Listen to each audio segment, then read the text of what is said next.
Se der para diminuir, é mais simpático.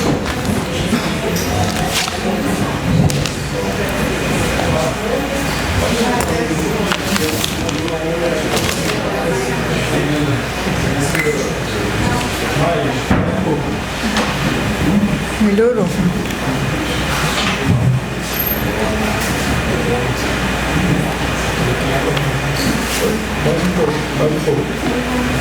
Tá bom, Pedro? Tá bom.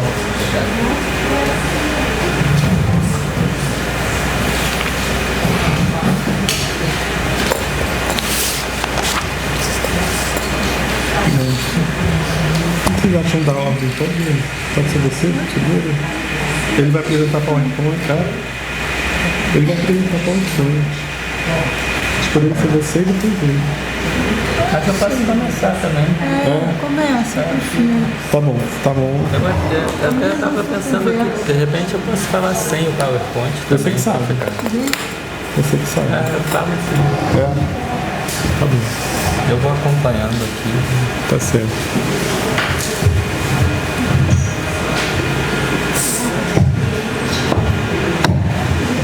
Bom, boa noite. Todo mundo ouvindo? É uma grande alegria ter todos vocês aqui hoje. Queria agradecer muito a presença de todas e todos.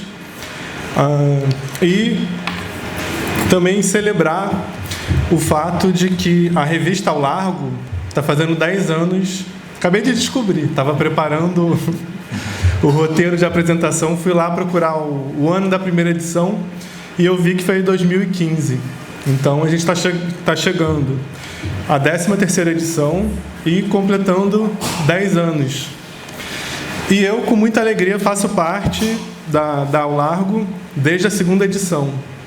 Eu escrevi um artigo nessa 2ª edição que depois eu descobri que foi quase uma entrevista de emprego, porque logo depois eu fui contratado. E estou aqui até hoje. Então, tenho muito carinho pelo Ao Largo. E queria agradecer a Maria Cecília pela defesa e entusiasmo com a revista Ao Largo, né? Nessa era de TikTok e Instagram, quase um movimento contra a corrente, a defesa de um formato de texto, né, com artigos. E esse é um dos muitos projetos do ProSaber que vão na contracorrente. Então, queria agradecer esse entusiasmo pela defesa e também pela entrevista. A Maria Cecília contribuiu com a Ao Largo. Tem uma entrevista... Eu não vou comentar muito, porque eu sei que eu já vi a cara dela. Mas leiam uma entrevista incrível, onde ela mescla memórias, vivências e reflexões sobre a condição do envelhecimento. Queria agradecer também a hora de expor as pessoas, a Fernanda Medeiros. A Fernanda, ela atuou com a gente na 12ª edição, que foi um número dedicado ao humor. E no final da revista, do processo, ela sugeriu, eu acho que como um tema para a próxima revista, o que vocês acham da gente falar sobre o envelhecimento? E aí, eu vou expor segredos de bastidores. Ela falou, eu acho que é um tema muito relevante. E por acaso você já viu alguma coisa da Hélia Borges? Então, é uma grande alegria ter a Hélia aqui e contar para você que você foi uma das inspirações para esse número, tá? Vou agradecer a você e agradecer ao Pedro também, que também foi indicação da Fernanda. Ela atuou dessa vez de longe. Fiquei muito feliz mesmo com vocês terem aceitado.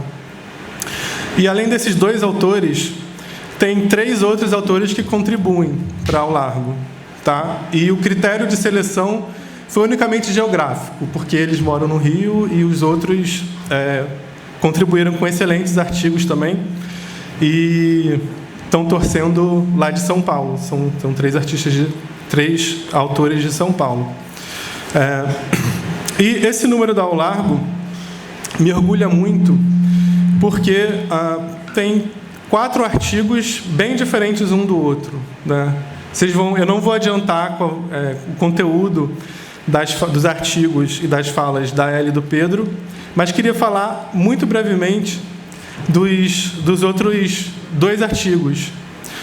Um deles, conheço você, um deles é da Natália Negretti, que tem um texto que eu acho muito precioso e importante de ser lido, onde, a partir de uma ótica de revisão do nosso passado, da história do Brasil, ela vai se debruçar sobre um dos momentos mais tristes da nossa história, que foi a Lei dos Sexagenários, que foi feita em 1885. E, usualmente, a gente pensa nela apenas como uma das etapas rumo à abolição da escravatura, né? E a Natália vai mostrar que, além disso, houve algo que toca o tema de hoje muito frontalmente, que foi a lei. Ela prometeu a liberdade aos escravizados com 60 anos. Isso, teoricamente, era uma vitória. Porém, o que na prática aconteceu foi que os donos, os ex-proprietários dos escravizados, se viram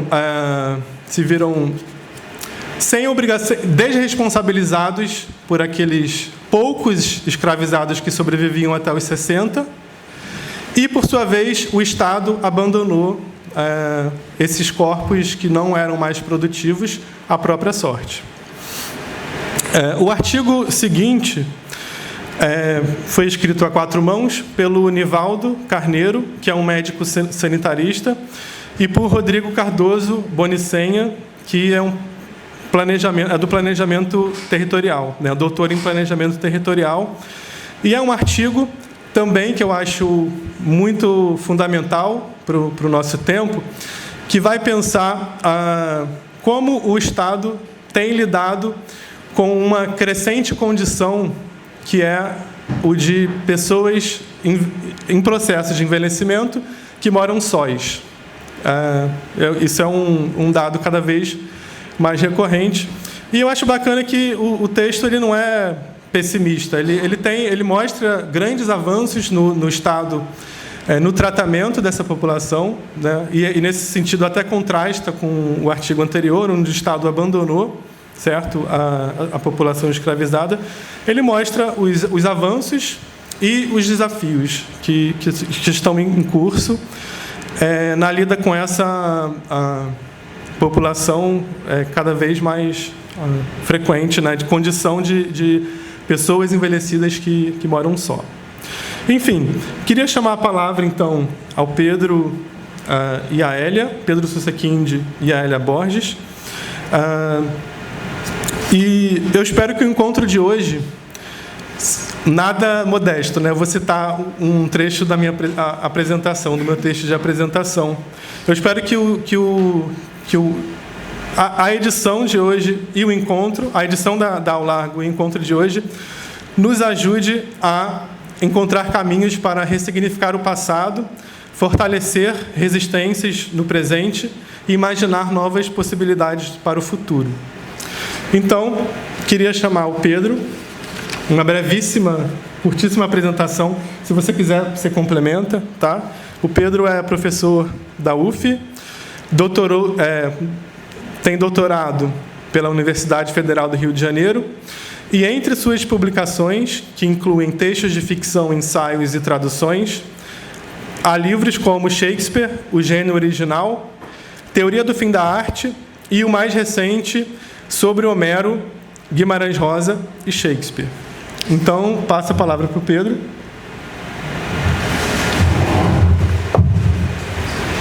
Obrigado. Vocês estão me ouvindo? Você vai... Não, acho que eu vou falar. Bem, queria começar dando boa noite, agradecendo a presença de vocês. E também agradecer pelo convite para participar dessa revista. Eu acabei de ver o exemplar impresso agora, está super bonita. E eu estou conhecendo agora o ProSaber, estou fascinado. Realmente um lugar lindo, assim, um projeto que eu não conhecia por dentro, assim. Espero ter outras oportunidades de vir aqui. Então, estou muito satisfeito em poder participar também, apresentando o trabalho que eu mandei para a revista. É um trabalho assim que vem de uma pesquisa que eu tenho feito há bastante tempo sobre a relação de Shakespeare com a filosofia, com o pensamento da sua época.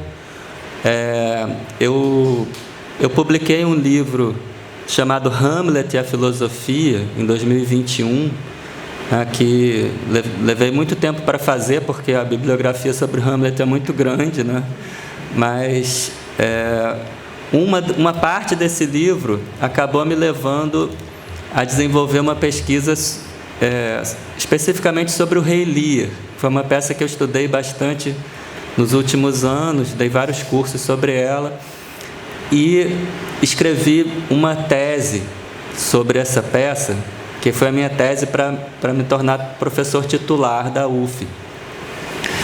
E assim, foi um trabalho que tinha muito a ver com essa questão da relação do Shakespeare com autores que são teóricos, né, que são do campo assim, da filosofia, especialmente Montaigne, Maquiavel e Erasmo. E era um pouco assim, pensando a influência que esses autores têm sobre o Shakespeare e também como a obra de Shakespeare expressa certas questões que estão presentes nesses autores, questões políticas, questões filosóficas, questões históricas, mas essas questões são expressas de uma outra maneira, né? São expressas por meio do teatro. A minha tese acabou sendo muito focada numa questão central, que era o ceticismo, né? Como tem uma importante retomada do ceticismo na modernidade, né? E essa retomada tem muito a ver com Montaigne, Erasmo e Maquiavel, e como é que isso aparece, então, no teatro do Shakespeare. E eu trabalhei essa questão especificamente pensando no Rei Lear. É uma peça, assim, às vezes eu fico com vontade, eu fiz essa tese, acabei fazendo artigos como esse que eu fiz para essa revista, derivados desse estudo, mas eu ainda fico pensando em um dia fazer um livro sobre o Rei Lear, que as partes desse livro seriam mostrando como essa peça abrange todas as áreas do saber, assim. Um capítulo poderia se chamar psicologia, o outro matemática, o outro filosofia, o outro religião, e assim, partes dessas áreas apareceram em trabalhos que eu fui escrevendo. Então, eu já fiz um ensaio que é muito voltado para essa questão da discussão sobre a matemática no Rei Lear, por exemplo, que eu acho interessante. Tem a ver com uma fala do Bobo para o Lear, que ele menciona o algarismo zero. Mas uma das questões que mais me interessou, já me levou a escrever mais de um texto, na verdade, é justamente a importância da psicologia nessa peça. Como é uma tragédia do Shakespeare que tem uma conexão entre um drama político, né, e um drama familiar, né? É uma combinação assim que você tem todo um processo de derrocada, né, de um soberano que está na posição do rei absoluto e que vai cair até a posição em que ele está na miséria, lançado no meio de uma tempestade, né, querendo tirar as roupas, assim, totalmente abandonado pelas filhas e tal. Então, como essa derrocada, né, de uma posição política, esse drama político envolve questões típicas do debate político na obra do Shakespeare, que tem a ver com a sucessão, com a herança, né, com a legitimidade do poder. Mas é impressionante como ele combinou isso a um drama familiar, né? É um drama familiar. Isso aparece desde o começo da peça, né? Porque quando o Rei Lear vai decidir, né, sobre a distribuição do seu reino, ele decide isso fazendo uma competição entre as filhas, que elas devem dizer quem o ama mais. Então é uma competição afetiva, né? E o afeto serve como moeda de troca para receber a herança, como se tivesse uma correspondência. É uma cena incrível, porque ela tem de fato um elemento muito assim do mercantilismo, dessa ideia de que está havendo ali uma troca, uma moeda mesmo, né? Mas ele está trocando o reino pelo afeto das filhas, né? E assim, desde o início se percebe que essa troca é um erro trágico, né? Porque é uma cena em que há um conflito dele com a filha mais nova, Cordélia, que se recusa a participar dessa competição, e que a gente nota, né, que justamente é essa filha que está preocupada de alguma maneira com o pai, enquanto as outras filhas que estão preocupadas apenas com receber a herança fazem questão de bajular o pai, de falar palavras muito bonitas para ele, né, e declarar o seu amor, cada uma mais do que a outra, né? E a gente logo vai descobrir que essas palavras são pura bajulação, são vazias, né? De novo tem um intercâmbio aí, tem uma troca, né? Tem uma coisa que ele tá trocando concedendo o reino em troca dessas palavras também, né? Dessa retórica das filhas, né? Então é uma peça em que há essa combinação muito, muito interessante, né, de drama político e drama familiar. Quando a gente olha para as fontes dessa peça, o Rei Lear, duas coisas chamam a atenção. Primeiro, que já existia uma peça anterior que se chamava Rei Lear, só que é Rei Lear com I em vez de com A, né? E que é uma história, tem vários elementos da peça do Shakespeare que já estão nessa peça anterior, só que essa peça não é uma tragédia, né? É uma peça de redenção, é uma peça em que o Rei Lear termina recuperando o seu trono, né? Ao lado da sua filha preferida, né? E quando a gente compara a peça do Shakespeare com essa anterior e com as crônicas históricas que serviram de base para essas duas peças, né? Então chama a atenção o fato dele ter transformado aquela história numa tragédia, né?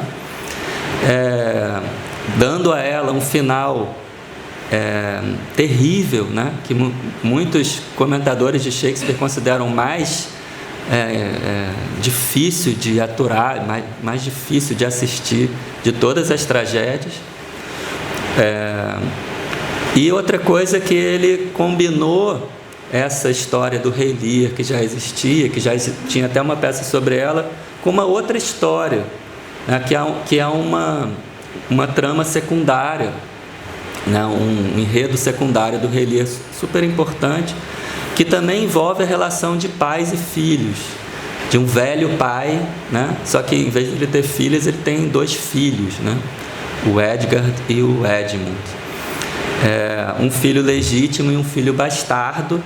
Então essa história é super interessante pensar que ela permite ao Shakespeare trabalhar questões políticas que não estão presentes na história do Lear, né, que é justamente a questão da usurpação do poder, né, por um vilão, que é o Edmund, né, que vai tomar o lugar, o título do pai, né, incriminando o irmão e tal, né. Então Shakespeare combinou essas duas histórias. Isso é uma das grandes mudanças que ele fez para escrever a peça Rei Lear. E uma outra coisa que eu queria destacar, ele introduz nessa peça um personagem super importante e marcante, que é o bobo, né? O bobo com letra maiúscula, né? Que nem tem um nome próprio. É uma figura que, se a gente for ver, é uma figura que aparece bastante no teatro elisabetano. Tem outros bobos da corte importantes na própria obra do Shakespeare, né? E me chama muito a atenção, no caso do Lear, como o bobo tem essa função que não é um alívio cômico propriamente. Ele tem uma comicidade, mas ele tem uma função de fazer um comentário assim, crítico, sarcástico, sobre o que está acontecendo com o próprio Lear, né? Ele tem a função de dizer para o Lear o quanto ele está errado, de uma maneira que os outros personagens não podem dizer, por meio da ironia, por meio do sarcasmo. Então, eu quis trabalhar com essa questão de uma espécie de dialética entre sabedoria e tolice, ou sabedoria e loucura, que aparece na peça, né? Para fazer isso, desculpa,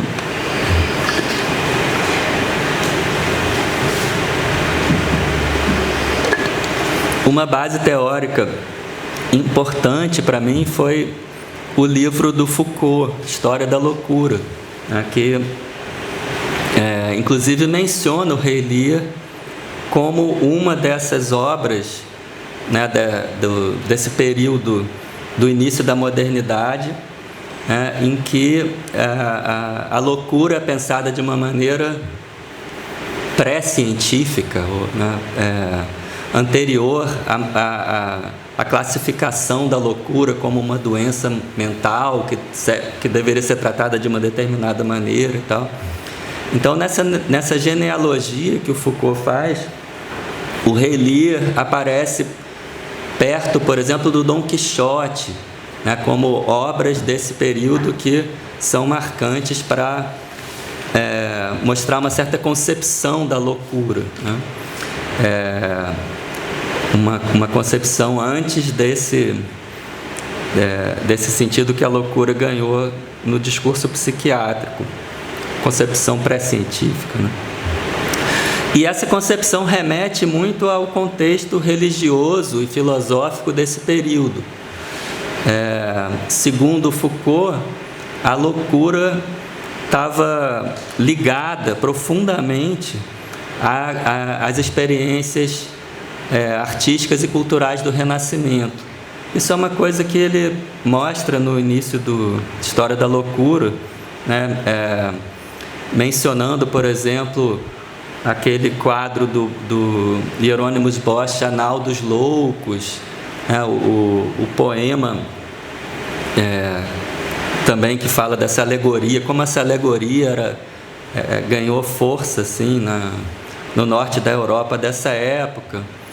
Como a loucura era uma figura que aparecia nas festas populares da Idade Média, como sendo a condutora do cortejo dos vícios e das fraquezas humanas nas festas carnavalescas europeias, né? Então, ele vai falar de uma certa experiência em que a loucura tem uma espécie de representação da condição humana ou da condição mundana, né? De acordo com o tema cristão, que ele diz assim, o tema segundo o qual o mundo é uma loucura aos olhos de Deus, né? Então a loucura, essa experiência meio cósmica da loucura que aparece na iconografia do início, né, do final da Idade Média, do início da modernidade. E uma coisa que eu acho muito marcante assim da argumentação do Foucault é que ele faz uma espécie de oposição entre essa concepção, essa experiência cósmica da loucura, essa loucura que vem das festas populares, que representa a condição humana, Ele faz uma oposição entre essa experiência e uma experiência ligada ao humanismo renascentista, e aí isso me leva a mencionar uma outra obra desse período importante, que é o Elogio da Loucura, do Erasmo de Roterdã, que é um texto maravilhoso. Não sei se vocês conhecem, é uma declamação feita pela própria loucura, É um texto escrito em 1509, inclusive quando o Erasmo estava na Inglaterra, hospedado pelo Thomas More. Ele escreveu esse pequeno tratado, que se tornou super conhecido. O Erasmo era um dos autores mais lidos do século XVI, e o Elogio da Loucura, particularmente, talvez seja a obra mais lida do Erasmo, mais reeditada e tal.